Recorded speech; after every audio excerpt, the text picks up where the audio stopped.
I'm going to show you another trick now that is very, very useful. You hear a lot of snap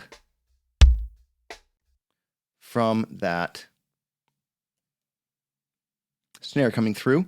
So one thing to make triggering a bit easier, to give you a little bit more room on that threshold, we're going to do something with a multi-band EQ. So I'm going to fire up this Waves F6,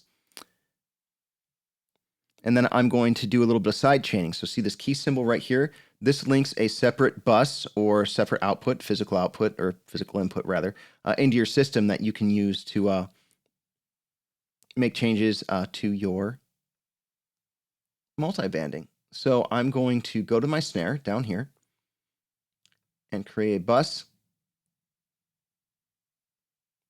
14, we'll call it. I'm going to rename it to,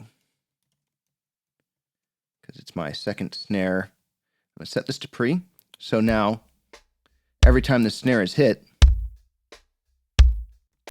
I have a signal going out this bus. I have it set to pre. That way, no matter what volume I have or what setting I have on my fader, it's going to be going out the same level, which is very, very helpful. And then I'm going to go back over to this F6. I'm going to disable all the bands I'm not using. I'm only going to use 2 bands, which will be the 3rd and the 6th band. Now, I'm going to hit play. So this is before the gate, so you're still seeing that snare come through. I see a lot going on about 480 hertz. I'm going to solo this.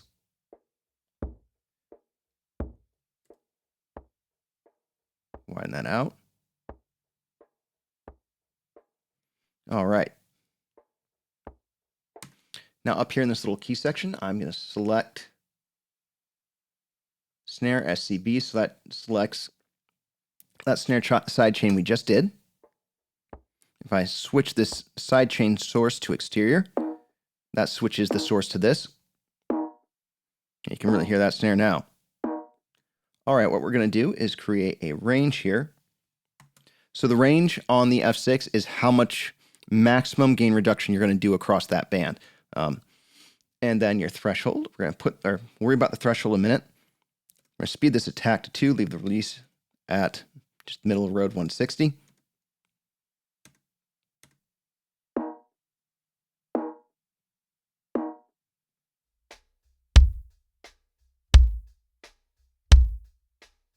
And we're going to throw this on there.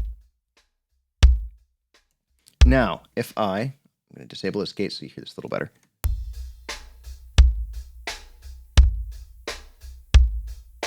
So you can hear a little bit, that's just going after this little fundamental jump real quick. Now what you're really going to hear is this band number 6 right here, switching over to a high shelf. I'm going to speed up this attack to 1, so it's going to just fully go in 1 millisecond.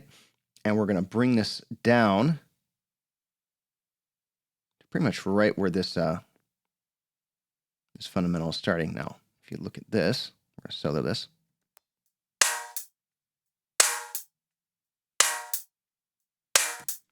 So every single time that this snare is hit, I'm going to have it get rid of a lot of that top end. We're going to speed this, or take this all the way up to -18. And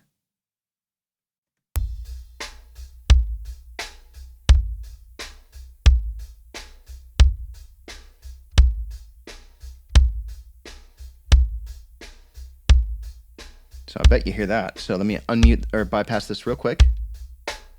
See the top end of that snare come through? Now a lot of it's cut. What this does is that gives you just more headroom before that gate engages. Also cuts some of that snare signal out of your kick. So obviously you're not hearing it as you're looking at it, but it just gives you a lot more room on that bleed on that kick. Anyway, you can do this across drums, across different sources. This is an option. It's really good useful when doing live, when you don't have the option of going through and cutting your drums up. Just a very quick, easy way to do some gating on your drums. Hope you learned something. If you need any mixing or mastering done, please get a hold of me and like and subscribe. Thank you very much.